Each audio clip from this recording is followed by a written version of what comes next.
Todos lo conocen como el apóstol del amor, pero esta narración revela el secreto de un hombre que, antes de convertirse en el guardián del amor, estaba lleno de algo completamente diferente. Lo llamaban Hijo del Trueno. Un joven feroz, ambicioso y explosivo, que buscaba poder, exigió un trono y quiso invocar fuego del cielo para consumir a sus enemigos. ¿Cómo se transforma un trueno en amor? Esta es la historia de esa metamorfosis, el viaje del hombre que pasó de querer el poder del rey a ser el único en escuchar el latido de su corazón, el único discípulo que se atrevió a estar al pie de la cruz, y el último testigo en ver el fin del mundo. Para descubrir el secreto del amor verdadero, primero debemos enfrentar el poder del trueno. Esta es la saga completa de Juan. El joven del trueno. El aire del mar de Galilea es espeso, pesa con el olor del pescado secándose al sol, la sal, el sudor de los hombres y algo más. Una tensión que se mastica en el ambiente. Aquí, en la encrucijada del norte, el mundo romano choca con la antigua fe de Israel. Cada ola que golpea la orilla parece susurrar dos palabras: ocupación y espera. En este mar de contradicciones trabaja una familia, Zebedeo. Su negocio no es el de un pobre pescador solitario. Es una empresa próspera. Sus barcas son robustas, sus redes amplias, y tiene jornaleros a sueldo. Sus dos hijos, Santiago y Juan, son los herederos de este pequeño imperio de agua salada. Son jóvenes, fuertes. Sus manos están permanentemente callosas por el cáñamo áspero de las redes y la madera pulida de los remos. Pero en ellos arde un fuego que la brisa del lago no puede apagar. Santiago es el mayor, impetuoso, rápido para la acción. Juan, el más joven, es diferente. Hay una intensidad en su mirada, una profundidad contemplativa que a menudo se confunde con orgullo. Es ambicioso, sí, pero su ambición no es solo por más barcas o una captura más grande. Es la ambición de una nación herida. Como todos los jóvenes de su generación, desprecia la sombra del águila romana que se proyecta sobre su tierra. Espera al Mesías, al Libertador, al Rey que restaurará la gloria de David. Esta pasión compartida es tan violenta, tan intransigente, que el propio maestro que un día los llamaría, les daría un apodo: Boanerges, los hijos del trueno. Un título ganado por su celo ardiente, su impaciencia por la justicia y su creencia de que el fuego del cielo era una solución razonable para la oposición. Este fuego interno es lo que los saca de Galilea. No pueden simplemente sentarse a remendar redes mientras el destino de Israel está en juego. Viajan al sur, al Jordán, atraídos por otra voz, una que sí ruge como un trueno en el desierto: Juan el Bautista. El Bautista es todo lo que su espíritu anhela. Es austero, inflexible y habla de juicio. Habla del hacha que ya está puesta a la raíz de los árboles. Juan, el hijo de Zebedeo, se convierte en su discípulo. Aprende la disciplina del arrepentimiento, sumergiéndose en las aguas turbias, pero sus ojos siguen fijos en el horizonte, esperando al que ha de venir, aquel cuyo fuego purificaría la nación. Y entonces, un día, el Bautista se detiene. Su voz, acostumbrada a gritar condenas, baja a un susurro de asombro. Un hombre camina por la orilla, un carpintero de la cercana y despreciada Nazaret. El Bautista levanta un dedo tembloroso y declara: «He ahí el Cordero de Dios». Un cordero. No un león. No un conquistador. Un sacrificio. Juan no lo entiende, pero algo en su interior se quiebra. Él y otro discípulo, Andrés, siguen a este Jesús. La pregunta que le hacen es tímida, casi mundana: «Rabí, ¿dónde moras?». La respuesta del carpintero es una invitación que lo cambiará todo: «Venid y ved». La narración no registra lo que sucedió durante las horas que pasaron juntos ese día. Pero cuando Juan regresa a sus redes, el mundo ha perdido su color. El olor del pescado ahora le parece rancio. El trueno de su corazón ha encontrado una nota nueva, una resonancia que no puede explicar. Pasan días, quizás semanas. La rutina vuelve. Juan está en la barca con su hermano Santiago y su padre Zebedeo. El sol de la mañana apenas calienta. Están remendando las redes, un trabajo tedioso que sus manos podrían hacer dormidas. Entonces, esa misma voz rompe el silencio de la orilla.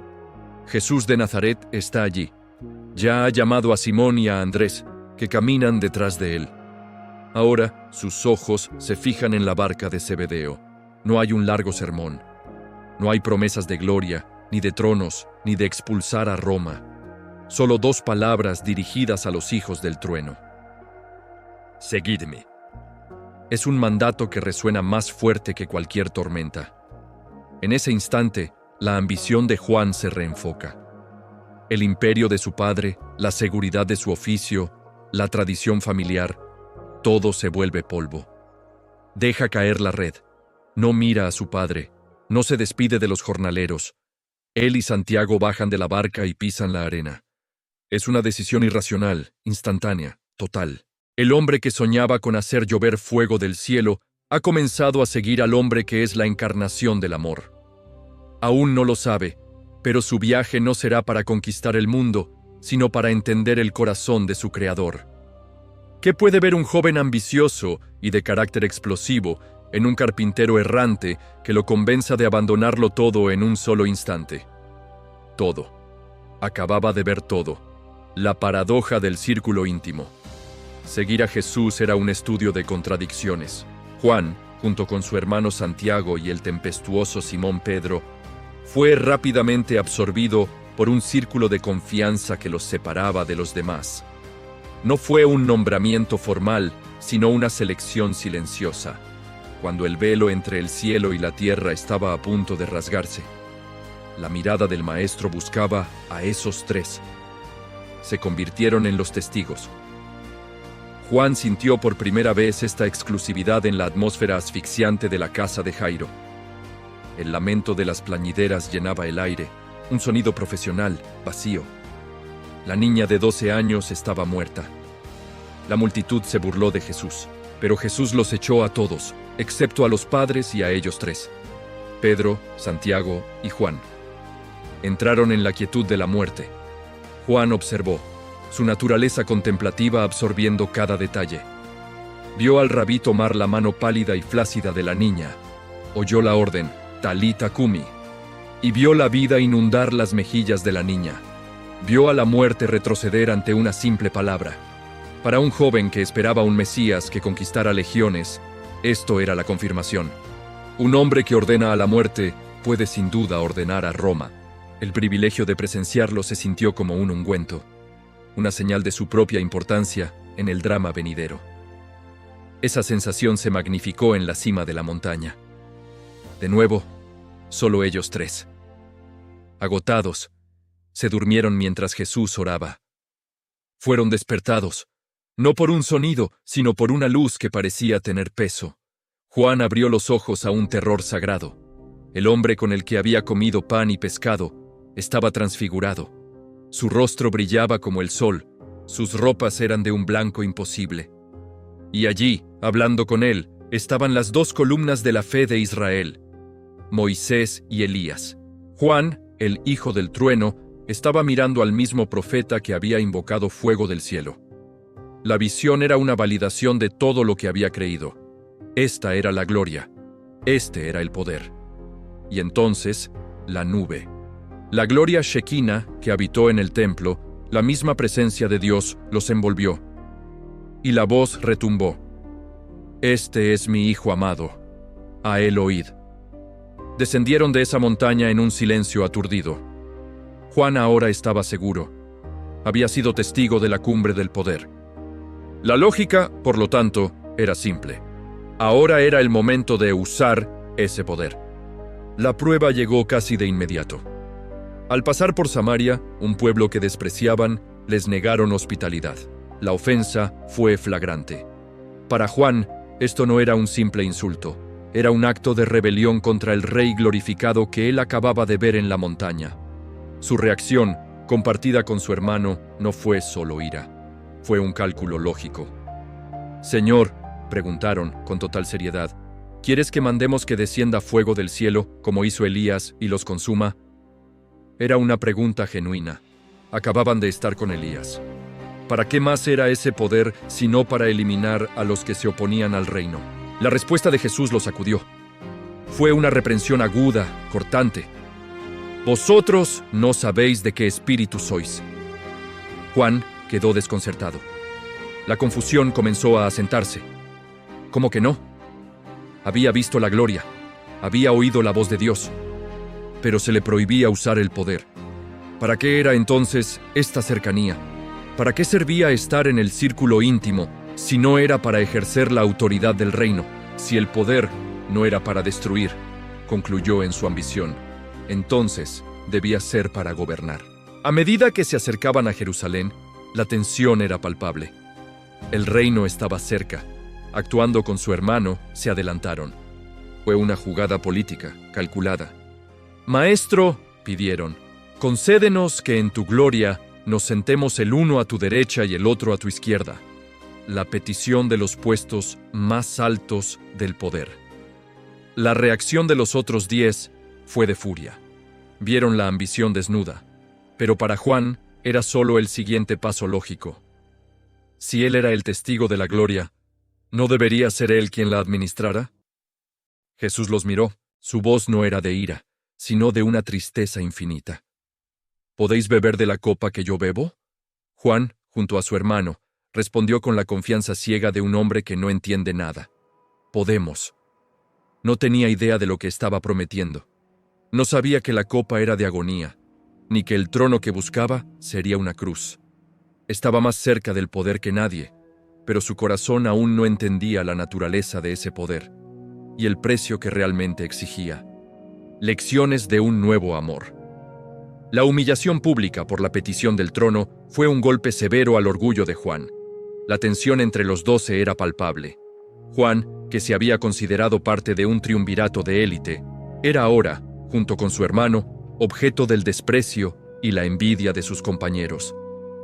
Pero la verdadera lección no vendría del silencio incómodo de sus amigos, sino de la respuesta sostenida de su maestro. Jesús no reprendió su ambición con ira. Lo hizo con una redefinición implacable de la realidad.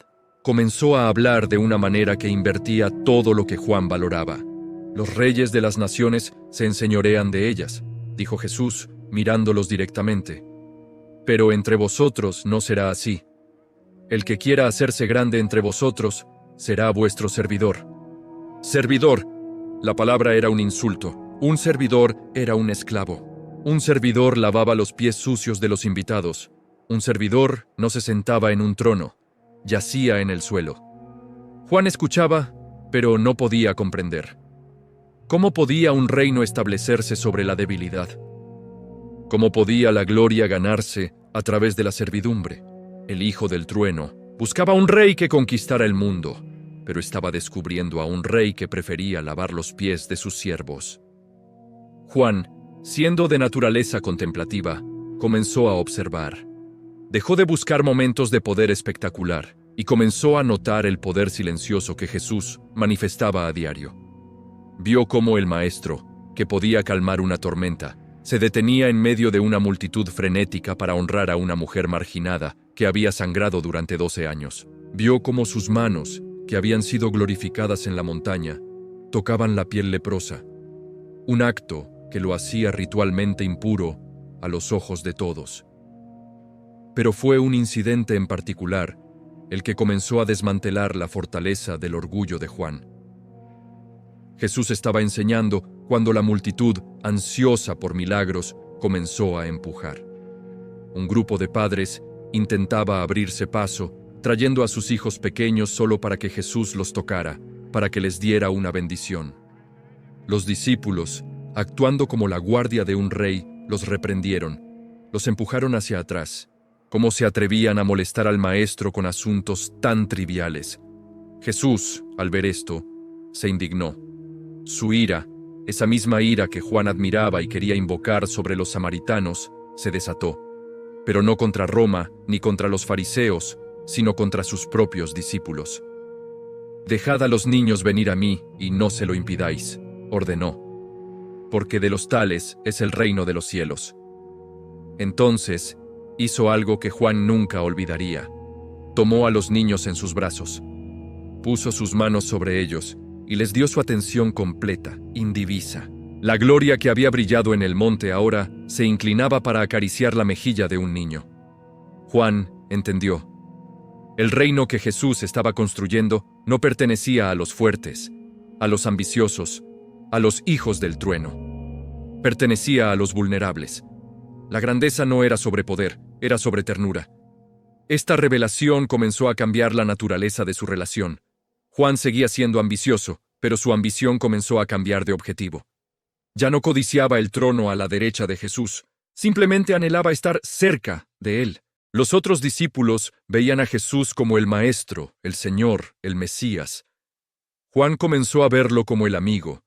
Su conexión, antes basada en la admiración por el poder, comenzó a transformarse en una profunda afinidad espiritual, en un amor que no pedía nada. Esta transformación alcanzaría su punto culminante en la víspera de la tragedia, en un aposento alto en Jerusalén. La atmósfera estaba cargada de una tristeza que ninguno entendía. Acababan de celebrar la Pascua. Jesús estaba sombrío, hablando de traición y de partida. Y entonces hizo lo impensable. El maestro se levantó de la cena. Se quitó el manto exterior, tomó una toalla y se la ciñó a la cintura. Llenó un lebrillo con agua y comenzó a lavarles los pies, uno por uno. Llegó a Pedro, quien protestó con vehemencia. Llegó a Judas, cuyas intenciones ya eran oscuras. Y luego se arrodilló frente a Juan. El hijo del trueno se quedó paralizado. El hombre cuyo rostro había visto brillar como el sol, el hombre al que había oído llamar Hijo amado por la voz misma de Dios, estaba ahora arrodillado ante él como el más bajo de los esclavos. Sus manos, las manos que habían resucitado a la hija de Jairo, tomaron el pie de Juan, cubierto de polvo y sudor del camino. El agua salpicó. La toalla áspera secó su piel. En ese acto de humildad absoluta, toda la teología de poder de Juan se hizo añicos. Este era el trono. Esta era la gloria.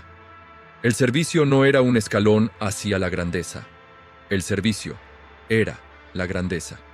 El amor no era un sentimiento. Era una acción radical, una acción que se humillaba a sí misma. Jesús terminó, se puso el manto y volvió a su lugar. «Si yo, el Señor y el Maestro, he lavado vuestros pies», dijo con la voz cargada de emoción, «vosotros también debéis lavaros los pies los unos a los otros». Juan finalmente lo vio.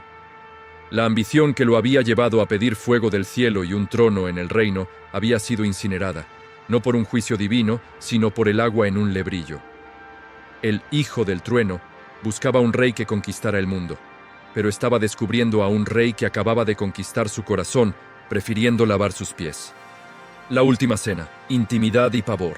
El sonido del agua secándose en el suelo del aposento alto fue reemplazado por un silencio pesado, denso, como el vino de la Pascua. La lección del lavatorio de pies aún ardía en la conciencia de los discípulos. Había una solemnidad en el aire, una sensación de finalidad que nadie se atrevía a nombrar. Esta no era una celebración festiva, se sentía como una despedida. Jesús tomó el pan, lo bendijo, lo partió y lo dio. «Tomad, comed, esto es mi cuerpo». Luego la copa. «Bebed de ella todos, porque esto es mi sangre del nuevo pacto». Las palabras eran un eco de los antiguos sacrificios, pero el tono era nuevo. Era personal. Juan, sentado al lado de Jesús, sintió un escalofrío. La conexión que había estado cultivando, ese amor que había reemplazado a su ambición, ahora lo hacía hiperconsciente de la angustia de su maestro. Sentía la tensión en los hombros de Jesús. Oía la tristeza velada en su voz. Fue entonces cuando la disposición de los asientos se volvió crucial. En la cultura de la época, reclinarse a la mesa para un banquete formal no era sentarse erguido en sillas, sino recostarse sobre el costado izquierdo, apoyándose en un cojín, dejando la mano derecha libre para comer. El lugar de honor estaba a la derecha del anfitrión, el segundo lugar a su izquierda.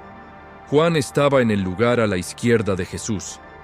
Esto significaba que al reclinarse, su cabeza estaba naturalmente posicionada justo delante del pecho del maestro. Esta proximidad física, reservada para el amigo más íntimo o el familiar más querido, era el símbolo visible de la transformación de Juan. Ya no buscaba el trono del poder. Había encontrado su lugar en el corazón de su Señor. Desde esta posición de absoluta intimidad, Juan podía oír la respiración de Jesús, sentir el ritmo de su corazón, y fue entonces cuando Jesús lanzó la frase que hizo que la sangre de todos se helara. En verdad os digo, que uno de vosotros me va a entregar. La confusión estalló, un murmullo de pánico recorrió la mesa. «Soy yo, Señor, soy yo». Los hombres que habían dejado todo, que habían visto milagros, ahora se miraban unos a otros con repentina y horrible sospecha. Cada uno sondeaba su propio corazón, aterrorizado de encontrar allí una oscuridad que no sabía que poseía. Simón Pedro, sentado más lejos, estaba desesperado por saber. Era un hombre de acción, no de sutilezas. No podía soportar la incertidumbre. Sus ojos buscaron a Juan. Estaba demasiado lejos para preguntar él mismo sin que todos lo oyeran. Hizo una seña, un gesto brusco, una inclinación de cabeza hacia Jesús. Pregúntale quién es. Pedro, el líder, la roca, tuvo que pasar por Juan. En este momento de crisis, la intimidad valía más que la autoridad. Juan sintió el peso de la petición. Se sintió como una violación de la confianza. Pero la pregunta debía hacerse. No la gritó, no interrumpió la conmoción. Simplemente, en un movimiento que era casi natural desde su posición, se reclinó aún más, hasta que su cabeza descansó literalmente sobre el pecho de Jesús. Era un acto de afecto desesperado. En un susurro que solo ellos dos podían oír, formuló la pregunta más dolorosa de su vida. «Señor, ¿quién es?» Juan sintió el latido del corazón de su maestro bajo su oído.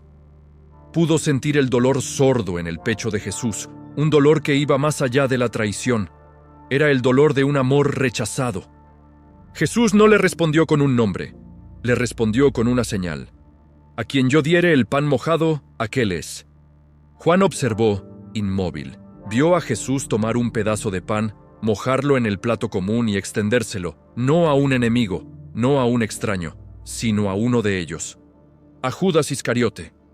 El aire pareció salir de la habitación. Jesús dijo: «Lo que vas a hacer, hazlo más pronto». Y Judas, con el pan en la mano, se levantó y salió. La puerta se cerró detrás de él, y la narración de Juan recordaría ese detalle para siempre. Y era de noche. La oscuridad física había entrado en el traidor, y la oscuridad física ahora envolvía al mundo.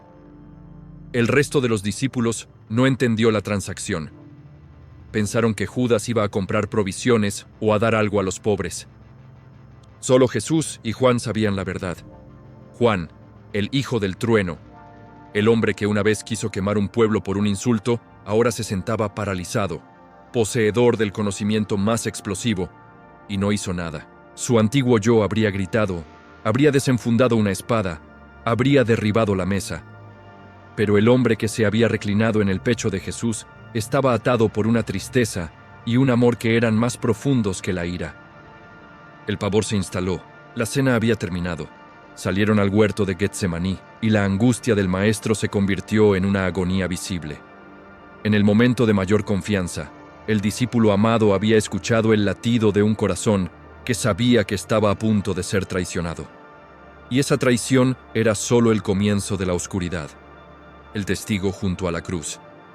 El aire frío de la noche en Getsemaní cortaba más que cualquier espada. La agonía del maestro, su sudor como grandes gotas de sangre, había aterrorizado a Juan. Él, junto a Pedro y Santiago, el círculo íntimo, había fallado en su tarea más simple: velar. El sueño, pesado e inexplicable, los había vencido. El hijo del trueno se había quedado dormido en la hora de la crisis. El caos estalló con el brillo de las antorchas. El beso de Judas, el grito de Pedro, el destello de una espada cortando el aire y la oreja de Malco. Juan, despertado bruscamente, Se vio envuelto en un pánico que no conocía. Este no era el establecimiento del reino que él imaginaba. Era una emboscada, un golpe de estado bajo la luna de Pascua. Cuando los guardias del templo agarraron a Jesús, el instinto primario se apoderó de todos. La lealtad, las promesas de morir con él, las jactancias sobre beber su misma copa, todo se evaporó como la niebla de la mañana. Los 12, sus hermanos, los hombres que habían visto la gloria en la montaña, huyeron, y Juan corrió con el corazón en la garganta, el terror ahogando cualquier pensamiento de lealtad. Se escondió en las sombras de los olivos, tropezando en la oscuridad, dejando atrás al hombre sobre cuyo pecho se había reclinado apenas unas horas antes. El abandono fue total, cobarde y absoluto. Se detuvo en algún lugar de los callejones oscuros de Jerusalén, jadeando. El aire frío lo golpeaba, pero era el silencio lo que lo ensordecía. ¿Dónde estaba Pedro? ¿Dónde su hermano Santiago? No importaba. Solo había una imagen en su mente: el rostro de Jesús, no el glorificado, sino el resignado, siendo llevado por la turba. El miedo le gritaba que siguiera corriendo, que volviera a la seguridad de Galilea. Pero el amor, ese nuevo y desconcertante amor que había aprendido a los pies del Maestro y en el lavatorio de pies, tiraba de él. Era una fuerza gravitacional más poderosa que el terror. El hijo del trueno habría luchado con violencia o habría huido para salvarse. Pero el discípulo amado no podía hacer ninguna de las dos. Su antiguo yo, el ambicioso Boanerges, había muerto en ese huerto. Ese joven quería poder. Este nuevo hombre, que había visto la humildad del lavatorio, solo sentía una lealtad devastadora. No regresó por valentía. Regresó porque le era físicamente imposible abandonar al origen de su amor. En las sombras encontró a las mujeres que habían seguido a Jesús: María Magdalena, Juana, Salomé, su propia madre. Y, la más importante, María, la madre de Jesús. Su presencia, un monumento de dolor silencioso, le dio un ancla. Juntos siguieron el rastro del juicio, desde el patio de Caifás, donde Juan, gracias a sus conexiones, pudo entrar y ver la negación de Pedro, hasta la fortaleza Antonia de Pilato. Luego, el camino al Gólgota, el lugar de la calavera. El nombre era una blasfemia. El aire apestaba a vinagre, a sangre y al hedor de la muerte lenta. Los gritos de los otros dos criminales crucificados eran una tortura para los oídos. El sonido de los soldados apostando por las ropas, el ruido sordo de sus risas mientras jugaban a los dados, era una profanación. Y en el centro, levantado contra un cielo de plomo, estaba él. Juan se paró al pie de la cruz. Él, el único de los 12, estaba lo suficientemente cerca como para ver los espasmos de dolor que recorrían el cuerpo de Jesús, la sangre goteando de la corona de espinas, los labios agrietados luchando por cada aliento. El hombre que había querido invocar fuego sobre los samaritanos por un simple insulto, ahora miraba impotente mientras el mundo entero insultaba, escupía y torturaba a su Señor. Su trueno se había extinguido. No había ira, solo un dolor vacío, cósmico e infinito. Vio a los líderes religiosos burlarse. A otros salvó. Sálvese a sí mismo, si es el Cristo. Juan lo vio todo. Vio la parodia del reino. El cartel sobre la cabeza de Jesús, escrito en 3 idiomas para que todo el mundo lo viera: Rey de los judíos. Era la respuesta final y terrible a su petición de los tronos. Esta era la corona. Este era el trono. Esta era la gloria. El tiempo se disolvió en una agonía. Entonces, a través del velo de su propio sufrimiento, Jesús lo vio. Sus ojos, nublados por el dolor y la sangre, encontraron los de Juan. Luego, se movieron lentamente hacia su madre, María, que estaba de pie junto a Juan, rota pero erguida. En un esfuerzo que pareció costar todo lo que le quedaba, Jesús habló. Su voz era un graznido seco, apenas un susurro. Mujer. A la sombra de la muerte, estaba creando vida. Estaba tejiendo una nueva familia. He ahí tu hijo. Su mirada se volvió a Juan, el discípulo que había pedido ser el primero en el reino, Ahora recibía su verdadera y única comisión. «He ahí tu madre». En ese instante, Juan comprendió la copa de la que había presumido poder beber. No era la copa de la gloria, era la copa del sufrimiento compartido. No era un trono de poder, era una responsabilidad de amor. Jesús, en su acto final, no estaba construyendo un ejército, estaba protegiendo a su familia, y estaba confiando a Juan, al inconstante, ambicioso y ahora aterrorizado Juan, lo más preciado que le quedaba en la tierra. El mundo se había desmoronado, el Mesías estaba muerto, el reino estaba en ruinas, pero en medio de esa devastación, Juan había recibido un propósito. Ya no se trataba de su propia gloria, ni de su estatus, ni de su poder. Se trataba de cuidar lo que Jesús amaba. Desde aquella hora, recordaría más tarde, el discípulo la recibió en su casa. Fue una aceptación inmediata en medio del horror. Juan permaneció allí. Vio la oscuridad sobrenatural cubrir la tierra a mediodía. Oyó el grito final de abandono. «Eloi, Eloi, lama sabactani». Y finalmente, oyó el susurro que puso fin al mundo y partió el velo del templo. «Consumado es». Mientras el reino que esperaba se desmoronaba en un madero, Juan recibió su verdadera misión, no de un rey conquistador, sino de un hombre moribundo. El Hijo del Trueno había muerto al pie de la cruz, y el discípulo del amor acababa de nacer. La tumba vacía, la carrera de la fe. El mundo después de la cruz era un mundo sin color, sin sonido, sin esperanza. El grito de «consumado es» no había sido un grito de victoria. Había sido el último aliento de un sueño fallido. Juan cumplió su promesa. En medio del caos sísmico que sacudió Jerusalén, mientras el cielo se oscurecía y los soldados romanos se golpeaban el pecho con terror, Juan se movió. No era un apóstol, era un hijo. Condujo a María, la madre de Jesús, lejos del horror del Gólgota, a través de las calles presas del pánico, hasta el lugar seguro donde él se hospedaba. Cada paso era pesado, cada respiración un esfuerzo consciente. Luego vino el sábado, el Shabbat, un día legalmente impuesto de descanso que se sentía como una tortura. No había nada que hacer, sino sentarse en una habitación silenciosa con una madre rota y enfrentar la enormidad de lo que habían perdido. Cada recuerdo era una acusación. La transfiguración en la montaña. ¿Fue una alucinación? El poder sobre la muerte en la habitación de la hija de Jairo. ¿Fue un truco? ¿La voz de Dios? ¿Fue solo un trueno? Juan, el contemplativo, el pensador, repasaba cada momento. Su fe, construida sobre la intimidad y la gloria que había presenciado, estaba en guerra con la realidad brutal de un cuerpo ensangrentado y una tumba sellada.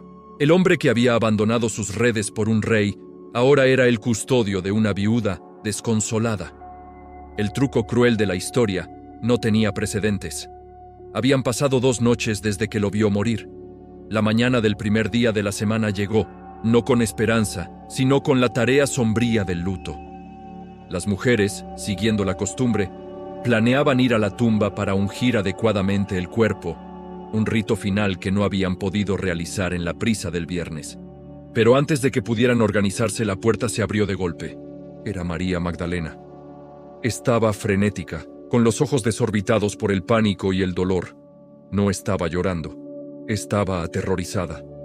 Sus palabras salieron en un jadeo ahogado. «Se han llevado del sepulcro al Señor y no sabemos dónde le han puesto».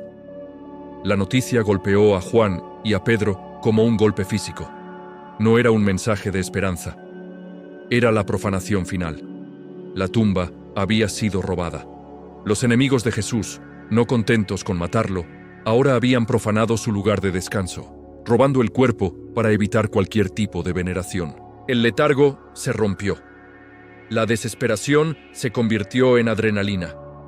Simón Pedro, siempre impulsivo, salió disparado por la puerta. Juan le siguió un instante después. Y entonces comenzaron a correr. Corrieron por las calles vacías de Jerusalén en la luz gris del amanecer. 2 hombres corriendo hacia una tumba, impulsados por dos motivos diferentes. Pedro corría por pura impetuosidad, un hombre atormentado por su triple negación, desesperado por hacer algo, cualquier cosa. Juan corría por amor. Era más joven que Pedro, sus piernas más ágiles. Rápidamente lo adelantó. Corría con una velocidad nacida de la angustia. No pensaba, solo se movía, impulsado por una necesidad visceral de ver por sí mismo el último ultraje. El aire le quemaba los pulmones, sus sandalias golpeaban las piedras frías. Llegó primero al sepulcro. Se detuvo bruscamente en la entrada, agachándose para mirar dentro de la oscuridad. El sudor le goteaba por la cara. Su respiración era irregular. Lo que vio lo paralizó. La tumba no estaba vacía en el sentido de que había sido saqueada. El caos que uno esperaría de los ladrones de tumbas o de los soldados romanos no estaba allí. Estaba ordenada. La enorme piedra circular que había sellado la entrada había sido removida. Dentro vio los lienzos funerarios, pero no estaban rasgados ni tirados por el suelo. Estaban yaciendo exactamente donde había estado el cuerpo, como un capullo colapsado después de que la mariposa se ha ido. Juan se quedó helado en la entrada. Su mente contemplativa estaba luchando por procesar la información. Esto no era un robo. Esto era algo más. El miedo le impedía entrar. Detrás de él llegó Pedro, resoplando, sin aliento. Sin dudarlo un segundo, el impetuoso Pedro pasó junto a Juan y se precipitó de cabeza en la oscuridad de la tumba. Solo entonces, Juan encontró el valor para seguirlo. Entró en la cámara fría, tallada en la roca, y lo vio todo con una claridad que lo golpeó en el centro de su ser. Los lienzos, como Pedro ya había notado, estaban allí, pero había algo más. El sudario, la tela más pequeña que había cubierto el rostro de Jesús, no estaba tirada con el resto. Estaba doblada cuidadosamente y puesta en un lugar aparte, doblada. Los ladrones de tumbas no se detienen a doblar la ropa. Los soldados no se toman esa molestia. Alguien que huye no pliega un sudario. En ese instante, en la penumbra de una tumba profanada, todo encajó. La mente de Juan voló hacia atrás, a las palabras que Jesús había dicho, palabras que nunca había entendido. El Hijo del Hombre debe padecer y al tercer día resucitar. Destruid este templo y en 3 días lo levantaré. No era una metáfora, no era una parábola, era una promesa literal. La gloria de la transfiguración, el poder sobre la muerte de Jairo, la autoridad del lavatorio de pies, la intimidad del pecho de Jesús. Todo se precipitó sobre él. Pedro miraba los lienzos con pura confusión, rascándose la cabeza. Pero Juan vio el sudario doblado y entendió la señal. Era la señal de un hombre que había terminado su trabajo ordenadamente y se había ido. No era un robo, no era una profanación, era una resurrección. El evangelio que él mismo escribiría lo diría con una simplicidad asombrosa. Y vio y creyó. No necesitó la prueba física que Tomás requeriría. No necesitó ver al Señor resucitado. Su fe no nació de la vista, sino de la conexión. El amor que había sentido en la última cena había interpretado la evidencia en la tumba. Salió de la oscuridad del sepulcro a la luz creciente del sol. Corrió más rápido que el miedo, pero lo que encontró en la oscuridad de la tumba no fue un final, sino una verdad que reescribiría la historia. El Hijo del Trueno estaba muerto. El discípulo amado acababa de entender que el amor era de hecho más fuerte que la muerte. El reconocimiento y la transformación. La fe nacida en la tumba vacía se enfrentaba ahora a la extraña realidad de la vida diaria. Jesús había resucitado. Había aparecido entre ellos, atravesando puertas cerradas, mostrando sus heridas, comisionándolos con su paz. Pero estas apariciones eran destellos de eternidad. Y ellos seguían siendo hombres atrapados en el tiempo, en la duda y en la incertidumbre. Judas estaba muerto. El Maestro ya no caminaba con ellos como antes. El futuro, que alguna vez pareció ser la conquista inminente de un reino, ahora era un lienzo en blanco. Por instinto, Regresaron al único lugar que tenía sentido, al lugar donde todo había comenzado. Regresaron a Galilea. Una noche, en el mar que conocían tan bien, el silencio fue roto por Simón Pedro. Voy a pescar. Sus palabras colgaron en el aire, cargadas de una nostalgia por la vida simple que habían perdido. Era una regresión, un intento de encontrar normalidad en un mundo que se había vuelto del revés. Juan, junto con Tomás, Natanael y su hermano Santiago, asintió. Vamos nosotros también contigo. Subieron a la barca. Las manos de Juan, que habían sostenido la cabeza de María y tocado los lienzos de la tumba, volvieron a agarrar la madera áspera de los remos y la fibra de las redes. La ironía era amarga. Habían dejado todo para seguir a un rey, y ahora, tras su victoria sobre la muerte, volvían a ser simples pescadores. Pasaron toda la noche en el agua. Echaron las redes una y otra vez, usando cada gramo de la habilidad y el conocimiento que poseían. Y fracasaron. La oscuridad les devolvió redes vacías. Era una repetición de otra noche, mucho tiempo atrás, la noche antes de que todo comenzara. El mar parecía burlarse de ellos, recordándoles su total incapacidad. El amanecer comenzó a teñir el horizonte de un gris pálido. Cansados, frustrados y desmoralizados, remaban de vuelta a la orilla. Una figura solitaria estaba de pie en la playa, envuelta en la niebla de la mañana. Una fogata ardía a su lado. El hombre les gritó, su voz resonando sobre el agua. «Hijitos, ¿tenéis algo de comer?» La pregunta de un extraño era casi un insulto. «No», gritaron de vuelta, su frustración evidente. «Echad la red a la derecha de la barca y hallaréis». Juan miró a Pedro. La sugerencia era absurda. Eran pescadores profesionales. Si los peces no estaban allí, no estaban allí. Pero estaban demasiado cansados para discutir. Con un suspiro colectivo de resignación, hicieron un último esfuerzo. Soltaron la red en el lugar indicado. El resultado fue instantáneo y violento. La red no se llenó. Explotó con el peso de los peces. 153 peces grandes, como contarían más tarde. La barca se inclinó peligrosamente. Los hombres, que momentos antes estaban paralizados por el agotamiento, ahora luchaban frenéticamente, sus músculos gritando mientras intentaban no perder la captura milagrosa. Pedro estaba gritando órdenes, su mente de pescador totalmente consumida por el milagro de la abundancia. Estaba concentrado en la tarea. Pero Juan no estaba mirando los peces. Estaba mirando al hombre en la orilla. Su mente contemplativa conectó los puntos. La noche de fracaso. La orden desde la orilla.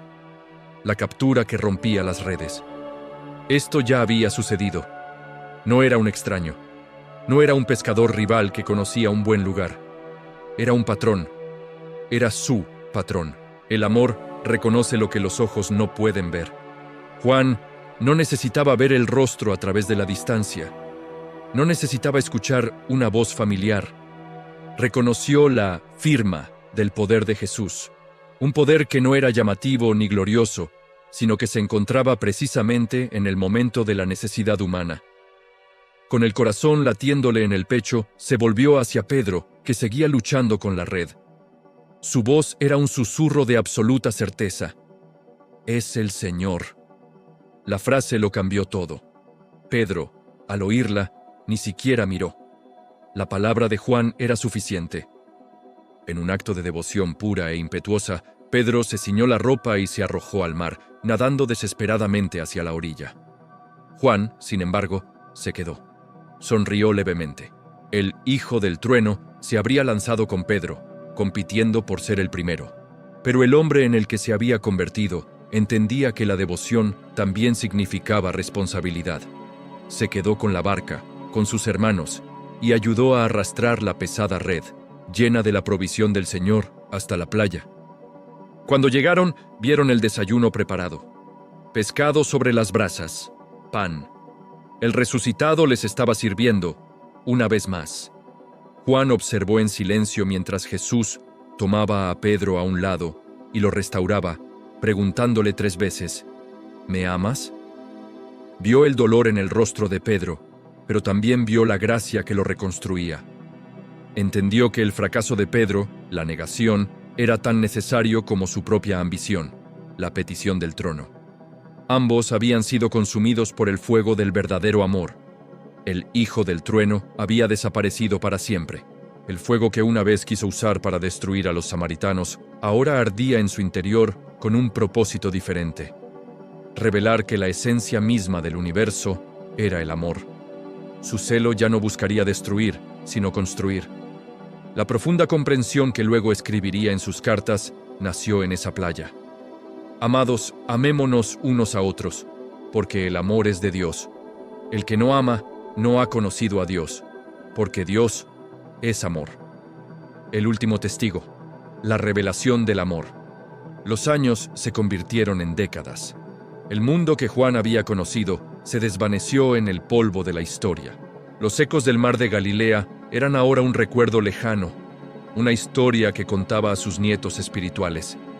El fuego de la juventud, el trueno de Boanerges, se había suavizado, transformado en la calidez constante de un sol poniente.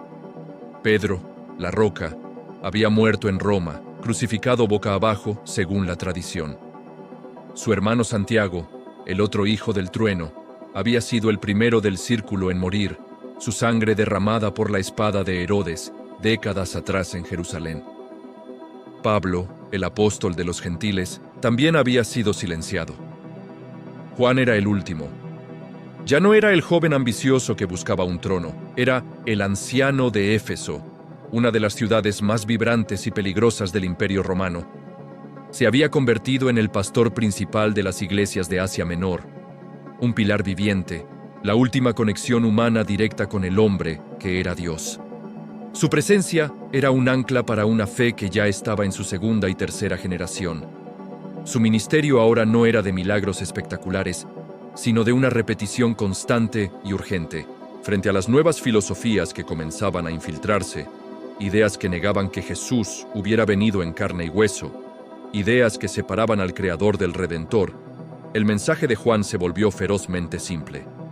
«Hijitos míos», escribía, con la urgencia de un hombre que había visto la verdad con sus propios ojos. «El que dice que está en la luz y aborrece a su hermano, está todavía en tinieblas. En esto conocemos el amor, en que Él puso su vida por nosotros». El hombre que había visto la gloria en la transfiguración ahora insistía en la realidad terrenal de lo que hemos oído, lo que hemos visto con nuestros ojos, lo que hemos contemplado y palparon nuestras manos tocante al verbo de vida. Su fe no era una idea, era un recuerdo táctil.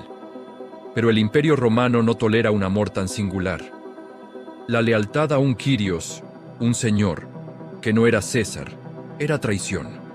Bajo el reinado del emperador Domiciano, la persecución se intensificó. Ya no era esporádica, era sistemática. Roma exigía adoración. Juan, como el líder más prominente de esta fe rebelde, el último de los apóstoles originales, era un símbolo demasiado poderoso para ser ignorado. No lo mataron.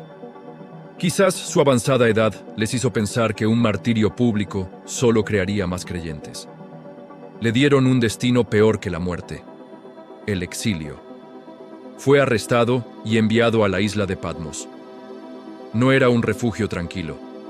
Era una colonia penal, una roca árida y volcánica en medio del mar Egeo, un lugar de minas y trabajos forzados, azotado por el viento y el sol, donde los criminales y los enemigos del Estado eran enviados a ser olvidados. El último testigo, el discípulo amado, era ahora un prisionero anciano, número 849, rompiendo piedras bajo el látigo romano. El fracaso parecía completo. Su petición de un trono en la gloria se había convertido en una sentencia de trabajos forzados en el fin del mundo conocido.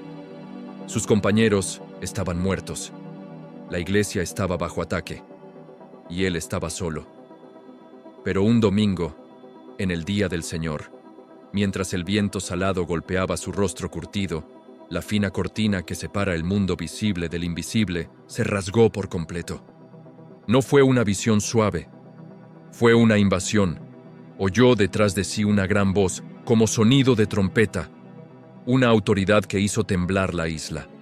Se volvió, y lo que vio lo destrozó. El hombre que se había reclinado en el pecho de Jesús ya no estaba. El amigo de Galilea se había ido. En su lugar estaba una figura de un poder cósmico y aterrador. Su cabello era blanco como la nieve pura, sus ojos eran llamas consumidoras de fuego, y sus pies brillaban como bronce bruñido en un horno. Su voz no era la del amigo en la playa, sino el estruendo de un océano embravecido. Juan, el último apóstol, el hijo del trueno, el hombre que había estado al pie de la cruz, cayó a los pies de esta visión como muerto. El terror que no sintió en la tormenta del lago, el terror que no sintió frente a los soldados en Getsemaní, lo consumió por completo. Había visto la gloria en la montaña, pero esto era la fuente de la gloria. Era insoportable. Entonces la figura puso su mano derecha sobre él. El toque no lo quemó. Era familiar. «No temas», dijo la voz de muchas aguas. «Yo soy el primero y el último, y el que vivo, y estuve muerto.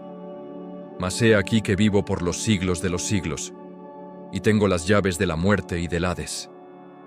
Era él. Era el Cordero. Era el León.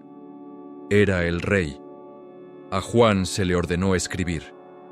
El velo fue descorrido. Vio el trono de Dios, un mar de cristal, relámpagos y truenos, un eco glorificado de su antiguo apodo.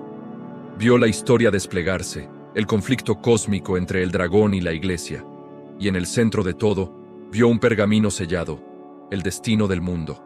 Un ángel clamó: «¿Quién es digno de abrir el libro?». Y nadie, en el cielo ni en la tierra, era digno. Juan, el anciano, el último testigo, comenzó a llorar amargamente. Lloró como no había llorado en la cruz. ¿Era este el final?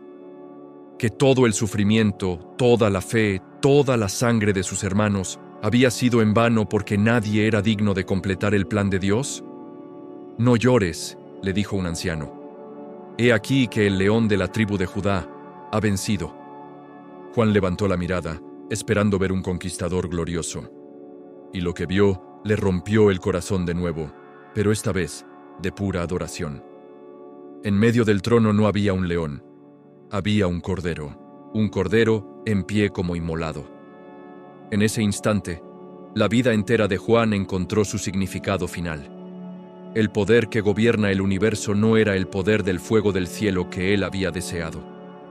No era el poder de las legiones romanas que él había temido. El poder que había vencido, el único poder digno de desenrollar la historia, era el poder del amor sacrificial. El cordero ganaba porque había sido inmolado. El joven que dejó sus redes en Galilea se convirtió en el anciano que vería descorrerse el velo del cielo, confirmando que el amor que presenció en la cruz, el corazón en el que se había reclinado en la última cena, no era solo un sentimiento.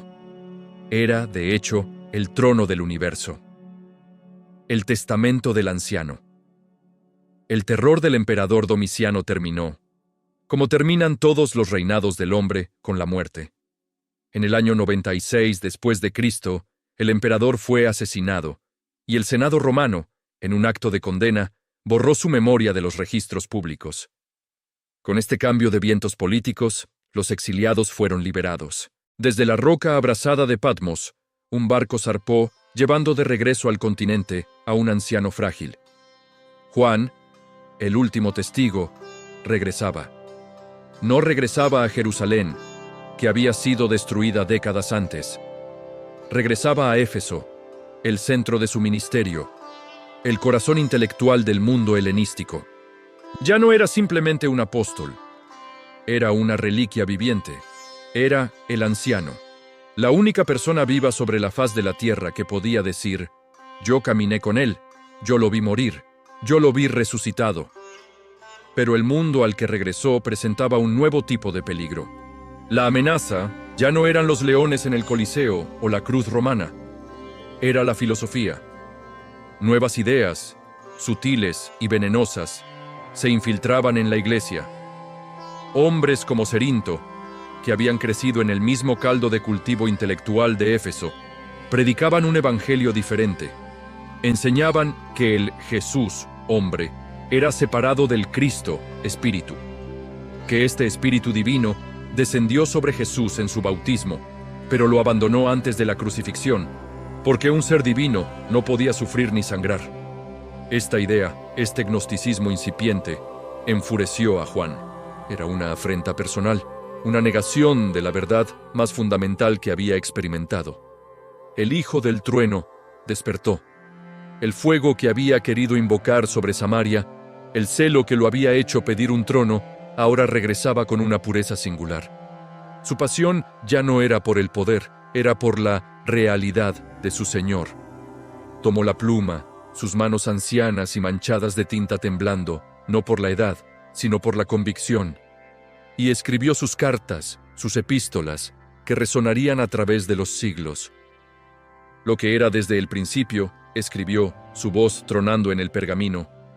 Lo que hemos oído, lo que hemos visto con nuestros ojos, lo que hemos contemplado, y palparon nuestras manos tocante al verbo de vida, eso os anunciamos.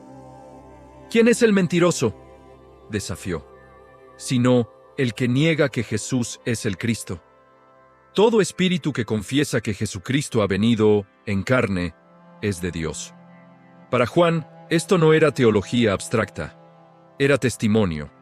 Era la memoria del peso de la cabeza de Jesús sobre su pecho en la última cena. Era el recuerdo de las astillas en la cruz, del olor de la sangre y el vinagre. Era la textura de las manos heridas del resucitado. Su Señor no era un fantasma, era real. Su trueno ahora era la defensa de esa verdad encarnada. Pero su transformación no fue solo intelectual. Se manifestó en una pasión pastoral que demostró que el amor del que hablaba no era un sentimiento, sino una acción implacable. La tradición, registrada por Clemente de Alejandría, cuenta una historia que define su carácter redimido. En sus viajes por las iglesias, Juan encontró a un joven en Éfeso. Era alto, apuesto y de espíritu fuerte, un reflejo de lo que él mismo había sido. Juan, sintiendo su potencial, lo tomó bajo su ala, lo instruyó, lo cuidó y finalmente lo bautizó. Creyendo que el joven estaba seguro en la fe, Juan partió para continuar sus viajes.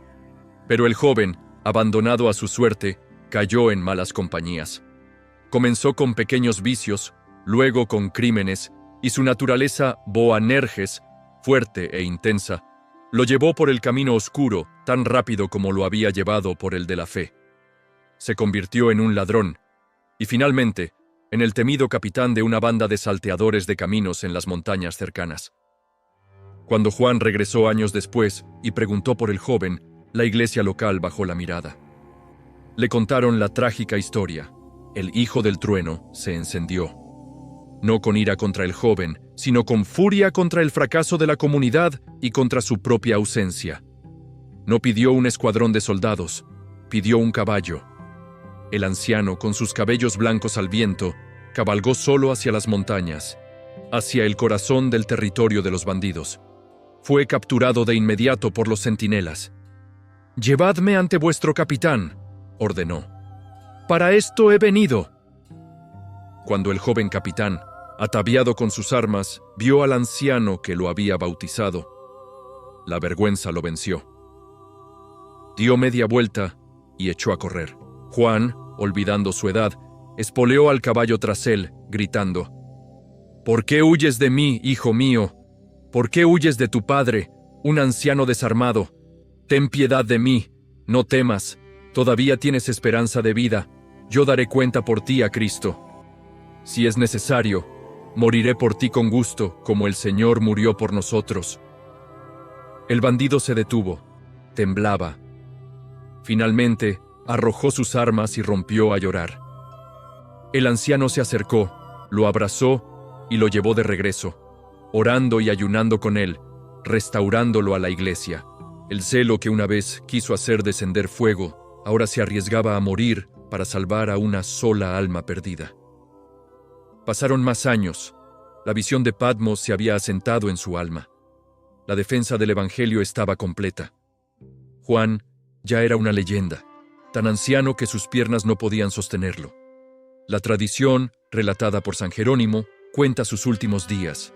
Sus discípulos lo llevaban cargado en una camilla a las reuniones de la iglesia en Éfeso. La congregación se sentaba en silencio absoluto, esperando una última revelación profunda del hombre que había visto el trono de Dios, del último testigo.